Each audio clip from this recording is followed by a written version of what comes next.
Danau Toba merupakan kaldera gunung berapi purba yang pernah meletus dahsyat pada 70.000 tahun yang lalu. Selain mempunyai keindahan alam yang sangat istimewa, masyarakat di sekitar danau terbesar di Indonesia ini memiliki kearifan lokal yang terus dijaga. Jadi banyak cerita-cerita juga ya, dan kalau untuk cari ikan sendiri nggak terlalu jauh memang dari dataran. Kalau kita bertualang ke daerah Sumatera Utara, pasti destinasi pertama itu adalah Danau Toba. Nggak cuma terkenal di Indonesia, tapi Danau Toba juga terkenal sampai ke mancanegara. Tapi hari ini saya mau ikut nelayan di sini untuk menangkap ikan, dan juga caranya masih sangat tradisional. Ikuti jejak saya, Jejak Petualang. Setiap hari nelayan di Danau Toba selalu mencari hasil danau untuk kebutuhan sehari-hari mereka. Beberapa teknik biasa digunakan nelayan untuk mencari ikan di danau yang memiliki titik terdalam hingga 500 meter ini. Itu ke sana ya? Ini kita udah sampai di lokasi untuk menangkap ikannya. Jadi kalau di sini kita pakai teknik namanya doton. Doton itu pakai jaring yang panjangnya kurang lebih 50 meter dan lebarnya 5 sampai 10 meter. Posisi memasang doton atau jaring harus diperhatikan dengan baik, yaitu di pinggiran danau, supaya doton tidak hanya terbawa oleh arus.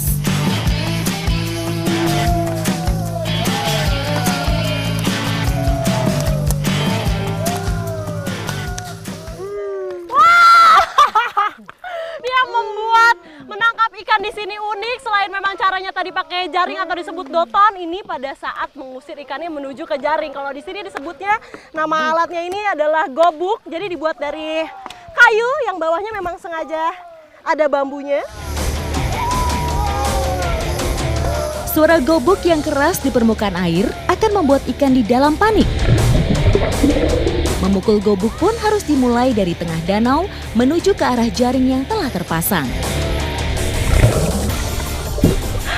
Sebenarnya seru bercampur takut kalau saya pribadi, karena kalau di sini masyarakatnya mencari ikan pakainya perahu sampan seperti ini. Jadi kalau kita bergerak sedikit, itu keseimbangannya perlu tetap dijaga. Saatnya kami memeriksa dotonnya. Semoga hasil ikannya sesuai dengan jerih payah kami.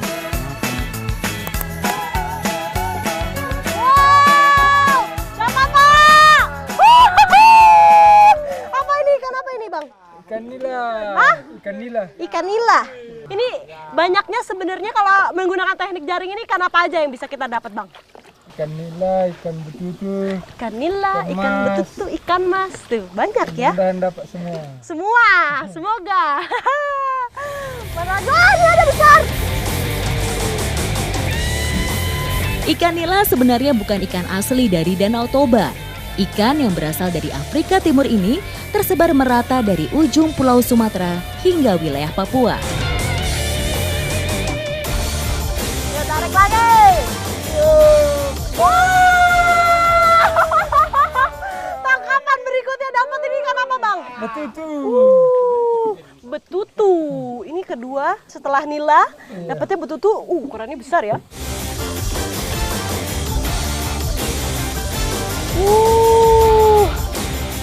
Ini lebih, Bang. Ini lebih dari 1 kilo. Tuh, hampir 2 kilo ini beratnya. Berarti segini ukurannya besar ya? Iya. Besar. Kita dapatkan ikan betutunya, dan kalau dilihat ini dia warnanya cantik sekali. Warna ikannya itu dia ada sedikit corak hitam, dan juga kalau kita perhatikan lagi bagian matanya, ini dia punya mata yang warnanya merah bata, dan bentuk badannya jauh lebih kecil dibandingkan kepalanya. Tuh, lihat. Wow. Ikan betutu banyak mendiami perairan tenang di wilayah Asia Tenggara. Ikan satu ini juga terkenal dengan nama ikan malas karena memang jarang bergerak dari sarangnya.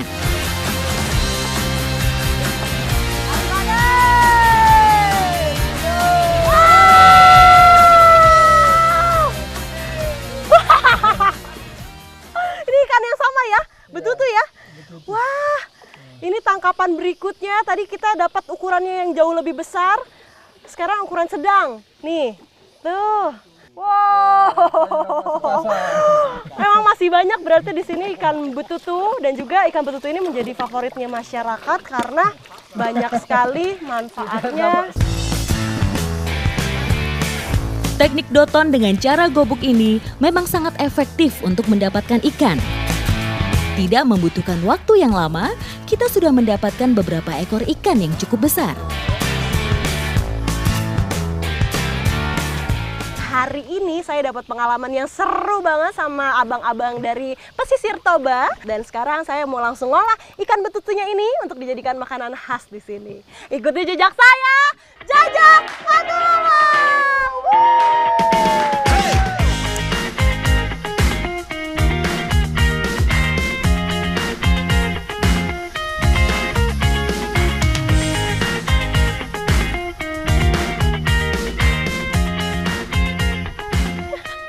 Sudah sama Kak Siska di sini. Sekarang bahan-bahannya juga sudah siap. Ikannya pun udah dibersihkan, tinggal kita potong. Hari ini kita mau membuat olahan namanya sup ikan bujuk atau ikan betutu. Sebelum memasak ikannya, bumbu-bumbu seperti jahe, kapulaga, bunga lawang harus direbus terlebih dahulu. Selanjutnya, ikan betutu akan ikut dicampur bersama wortel, kentang, garam, dan bubuk merica.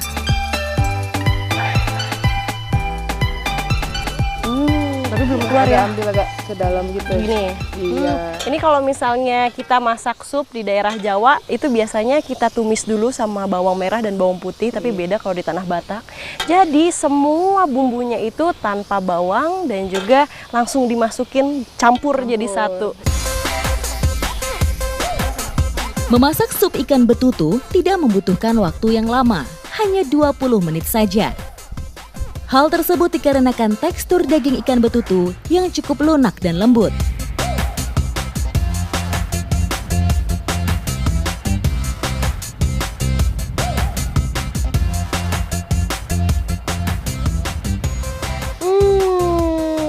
Supnya sudah jadi, ikannya sangat menggoda. Udah nggak sabar untuk makan karena aromanya ini kuat akan jahenya, dan juga ikannya sudah menggoda sekali ya, ukurannya besar. Kayaknya nggak amis ya Kak?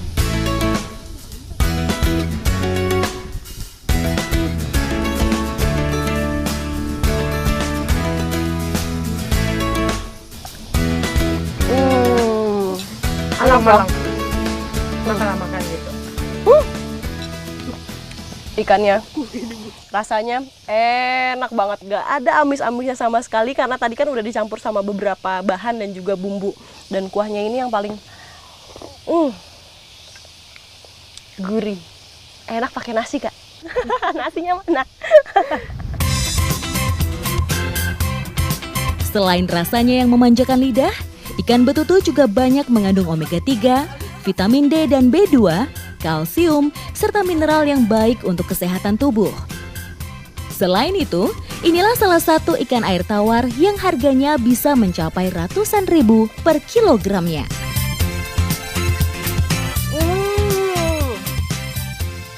Rasa sup dari ikan bujuknya atau ikan betutunya ini luar biasa enak, apalagi ikan bujuk atau betutu untuk masyarakat di tanah Batak itu mengandung banyak banget manfaat, mulai dari albumin, terus juga mengandung vitamin, apalagi baik untuk orang yang pasca operasi karena dia dapat mempercepat pemulihan.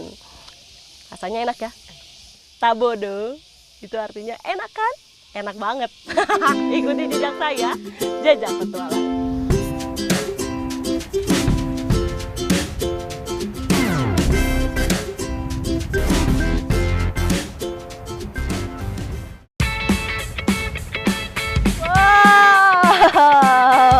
Dingin airnya ya. Nah, ini adalah waktu yang tepat untuk membawa kerbaunya masuk ke dalam air. Jadi memang kalau ini kan kerbaunya kerbau rawa, jadi mereka lebih senang menghabiskan waktunya di dalam air. Ini mereka kelihatan udah langsung pada mau menyebur. Kebiasaan kerbau berkubang karena dia tidak memiliki kelenjar keringat. Jadi untuk menjaga suhu tubuhnya supaya tidak terlalu panas, maka berkubang menjadi cara mereka mendinginkan suhu tubuh.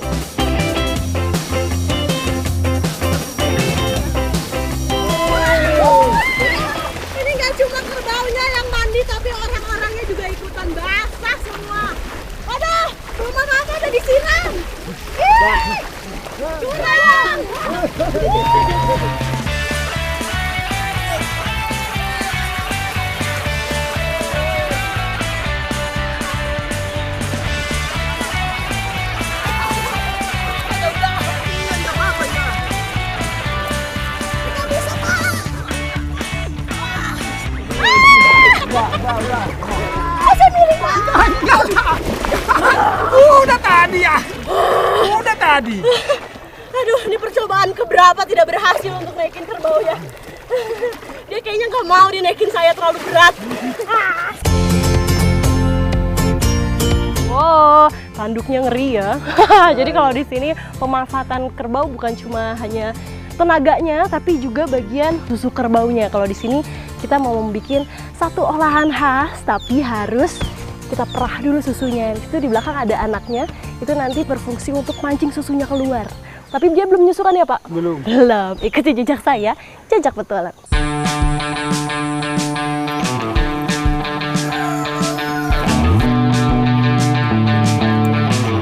Kerbau yang bisa diambil susunya tentu induk kerbau yang sedang menyusui. Untuk bisa memerah susunya pun juga harus dipancing anak kerbau lebih dulu. Ini dia hasil perah susu kerbaunya, banyak, tapi biasanya itu kalau sekali perah bisa mendapatkan 1 liter ya Pak? 1 liter. Nah, habis ini saya mau langsung bawa susu kerbaunya ini untuk dibuat olahan yang pastinya khas. Tetap ikuti jejak saya, jejak petualang.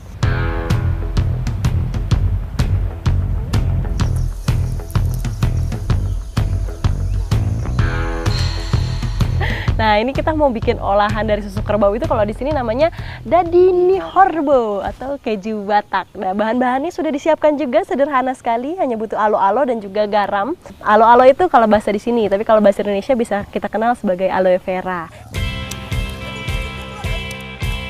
Tingginya kadar lemak, protein, dan padatan terlarut lainnya menjadikan susu kerbau lebih mudah diolah menjadi dadi nihorbo.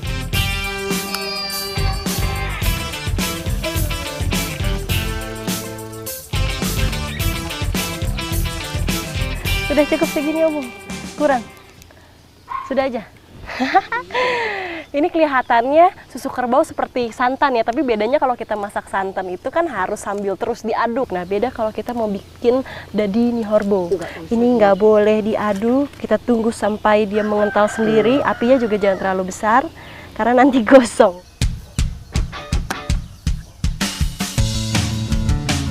Dibutuhkan waktu hingga 1 jam lebih hingga susu mengental dan menjadi dadi.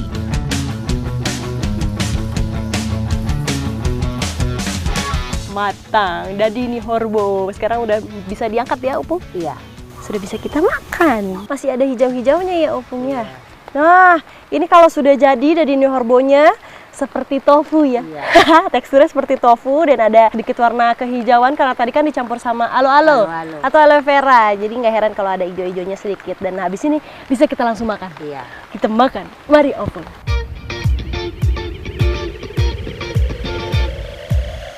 Dadi nihorbo banyak mengandung mineral, vitamin, dan rendah kolesterol sehingga sangat baik untuk menjaga kesehatan.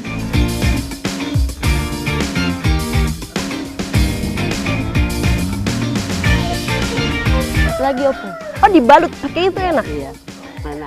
Bisa pakai sayur juga berarti. Iya. Lagi-lagi olahan sederhana bisa dibuat menjadi sajian yang luar biasa dan juga rasanya enak. Dan pengalaman ini hanya saya dapetin di Jejak Petualang. Buat teman-teman yang mampir ke Samosir, wajib untuk nyobain dadi nihorbo. Enak banget.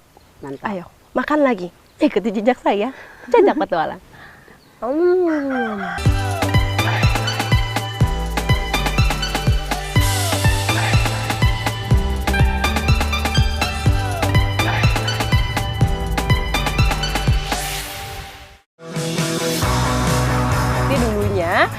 Masakan para raja. Ini riuknya enak banget.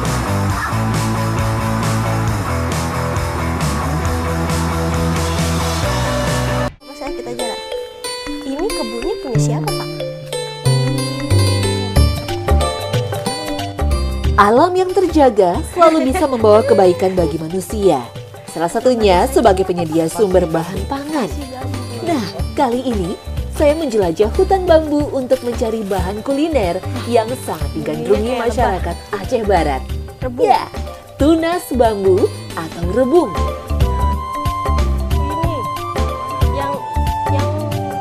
Oh iya benar. Nah biasanya yang diambil itu tunas yang jauh dari kumpulan batang-batang bambu ini karena katanya sih rasanya lebih manis. Tapi ya agak sulit dapetin yang jauh dari batang-batang pohon ini, nggak apa-apa. Dan ini ngambilnya harus hati-hati karena dia punya rambut-rambut yang bikin gatel. Nih, tuh nempel di tangan. Jadinya obatnya biasanya kalau udah gatel gini, ini ditempel di rambut begini. Disapuin di rambut kayak begini. Tuh, hilang sendiri. Tuh, hebat. Oh, sebenarnya biasa. Ya, biasa. Sayuran hutan yang satu ini banyak diburu bukan hanya karena kelezatannya. Aroma dan rasanya memang sangat khas. Gizinya pun sangat baik, menyehatkan, tinggi protein dan asam lemak esensial namun rendah gula. Pakai ini. Pak!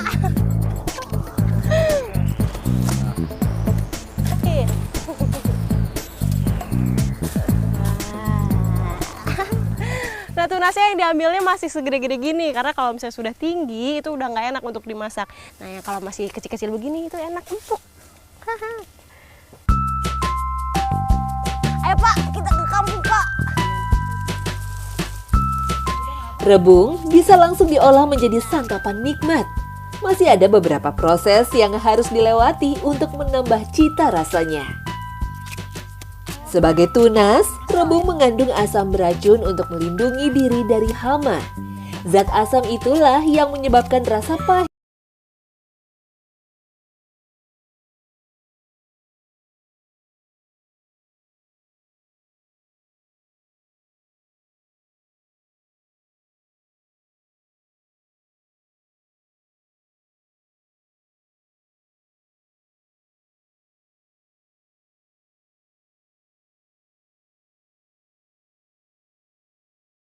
Olah lebih lanjut.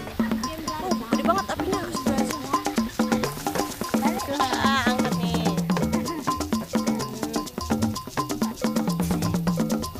Yeay, rebungnya sudah masak. Saya penasaran rasanya kayak apa sih setelah dikasih air garam sama kelapa. Nggak pahit ya, Nek? Iya lah, kasih udang lagi. Enak. Nanti dikasih udang ya. kasih Nah, habis ini kita akan olah ini menjadi masakan khas dari sini, tapi pakai bumbu Aceh. Nah, kayak gimana tuh jadinya? Kasih Pasti tomat. enak banget. Iya, Bu. Bukan masakan Sumatera jika tak kaya bumbu dan rasa. Aceh dikenal berani menggunakan ragam bumbu rempah. Nah, ini sekarang Evida lagi mau masak kuah pliu. Nah, ini dulunya masakan para raja. Nah sekarang kita lagi masak, bumbunya banyak banget.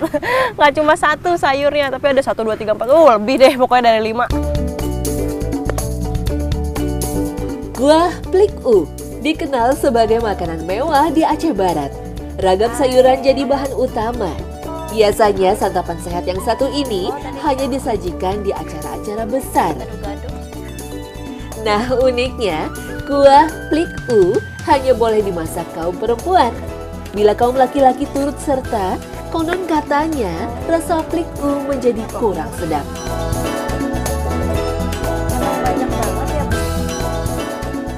Nah, jadi kenapa namanya kuah pliu? Karena memang ada satu bumbu khusus namanya pliu. Nah, ini dia, ini adalah kelapa yang sudah dibusukkan selama seminggu, minyaknya dibuang, nah, terus diambil nih kelapanya. Jadinya seperti ini udah disangrai.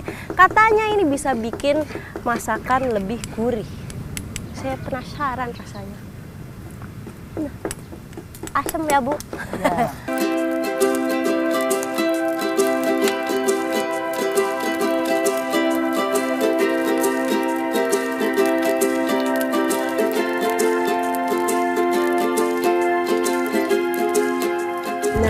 Ini udah jadi, wanginya udah menusuk ke hidung, nggak sabar udah mau nyobain. Kayaknya enak ya.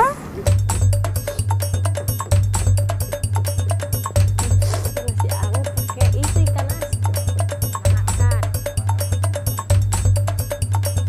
Kuah peliku dan nasi hangat. Sebuah kombinasi sempurna.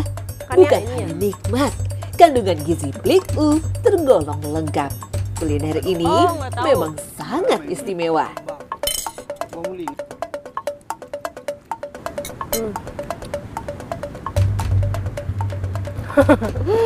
Ini peliunya enak banget. Ini kayak mirip-mirip sama gulai sih sebenarnya. Cuma di sini sehat karena banyak sayurnya. Nggak cuma satu, tapi ada beberapa sayur kayak tadi kan yang udah dimasak. Ini enak banget, gurih. Ini kurang kerupuk aja ya Pak. Kayak kerupuk udah enak banget.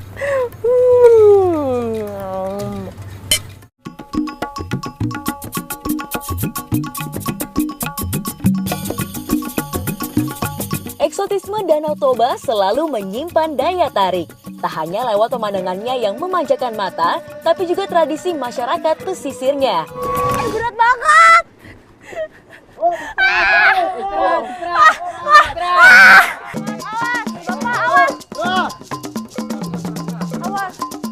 Tradisi perlombaan Solo Bolon dilakukan setiap 1 tahun sekali. Saya beruntung memiliki kesempatan yang unik ini bersama masyarakat.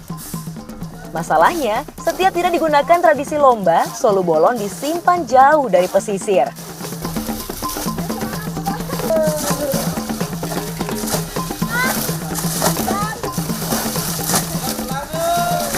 Karena curah hujan yang tinggi, kalau misalnya digotong sama airnya kan perahunya takutnya patah. Jadi harus dikeluarin dulu setengah, baru dikebalikin supaya airnya keluar, baru diangkat deh ke sana.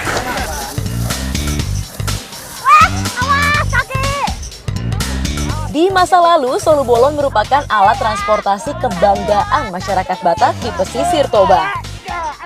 Bahan dasar utama pembuatan Solo Bolon pada masa itu pun terbuat dari jenis kayu yang disebut ungil, yang memiliki kekuatan dan daya tahan terhadap segala macam jenis cuaca.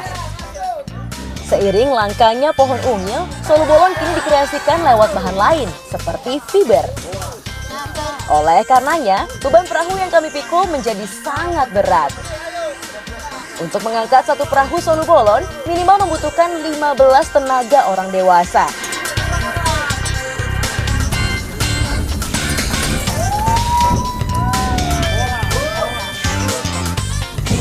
Ngeluarin si perahu ke truk ini cukup sulit dan ada teknik-tekniknya. Kalau misalnya nggak kerja sama seperti ini, ya nggak kebayang deh kayak apa. Alhamdulillah satu perahu udah, sekarang kloter kedua. Tuh masih menunggu di sana.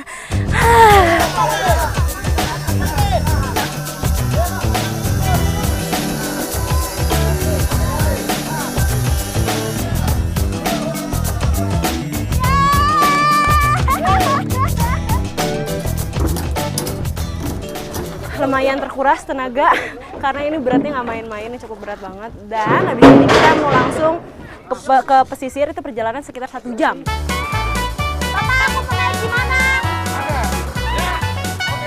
Satu perahu Solo Bolon dapat mencapai berat 1 ton. Karenanya, untuk membawa 2 sampan panjang ini, saya dan masyarakat membutuhkan tenaga truk yang biasa membawa kayu. Tangan Bapak!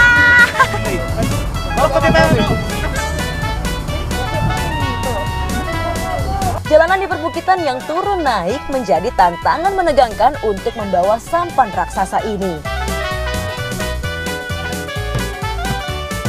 Ini perjalanan udah mau sampai sekitar 10 menit lagi di depan sana. Cuma deg-degannya dari awal sampai akhir nggak selesai-selesai. Karena takut, ngeri. Suka ngerem mendadak, kalau kita nggak pegangan bahaya. Jadi harus hati-hati. Ini sekitar 100 meter lagi ini perahunya.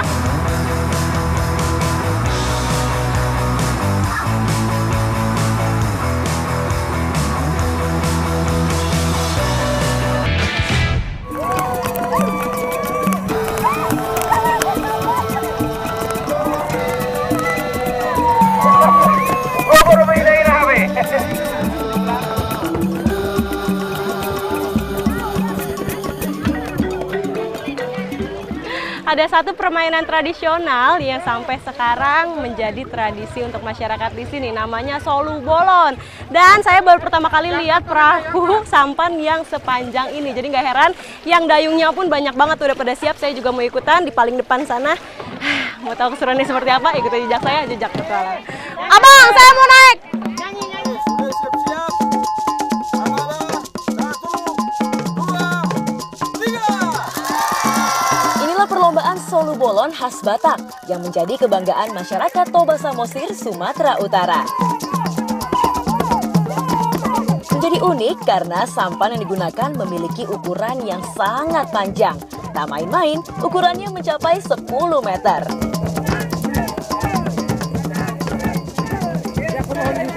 Nah ini kalau perahu solu bolon di depannya biasanya disediakan gendang. Itu biasanya untuk menyemangati yang dayung. Dan yang dayungnya pun biasanya kapasitasnya bisa 30 orang.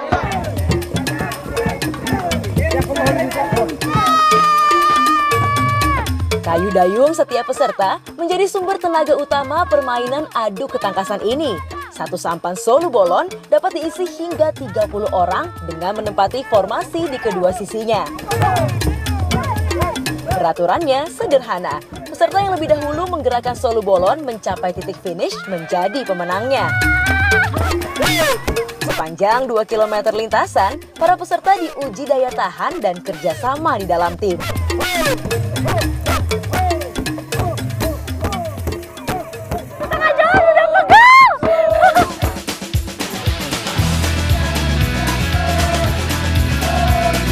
Perlombaan adu ketangkasan solu bolon berbeda dengan lomba perahu tradisional lainnya. Setiap sampan solu bolon memiliki 3 posisi dengan fungsi yang berbeda. Di bagian depan terdapat penabuh alat musik gondang khas Batak. Irama yang dihasilkan ditujukan untuk membakar semangat para peserta. Di bagian tengah merupakan tempat bagi para peserta untuk mendayung sampan. Tepat di belakang, satu orang ditunjuk khusus untuk memegang dayung yang ukurannya lebih panjang. Posisi ini berperan sebagai pengendali kemudi arah solu bolon. Iya, cara dayungnya itu kita harus barengan kayak gini tuh. Kalau misalnya kita beda arah akan tuh nanti mentok sama yang lain. Takut patah, jadinya harus hati-hati. Semangat!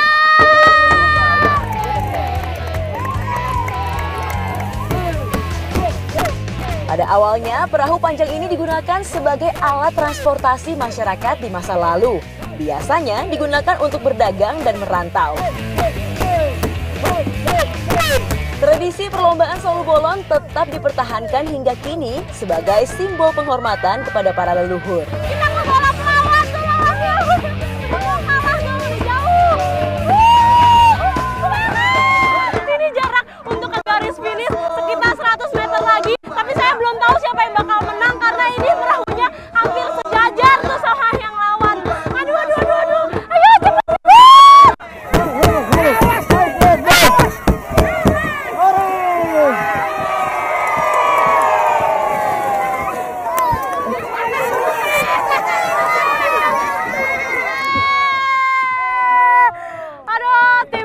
Tim saya kalah. Tapi nggak apa-apa lah, bedanya beda tipis. Mau menang, mau kalah, yang penting ini adalah hiburan dan juga olahraga. Karena tangan saya jadi keras nih sekarang. Makasih ya bapak-bapak, ibu-ibu. Seru banget. Ikuti jejak saya, jejak petualang.